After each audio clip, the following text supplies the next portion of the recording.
ఎవరి గతి ఎటులున్నదో ఈశ్వరుని కెరుక ఎవరికి విధముగా జరుగునో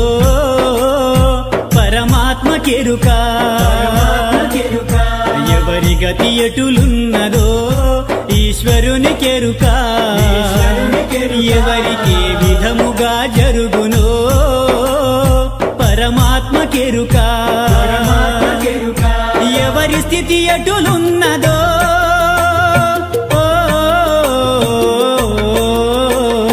ఎగసి ఎగసి పడుటే కాని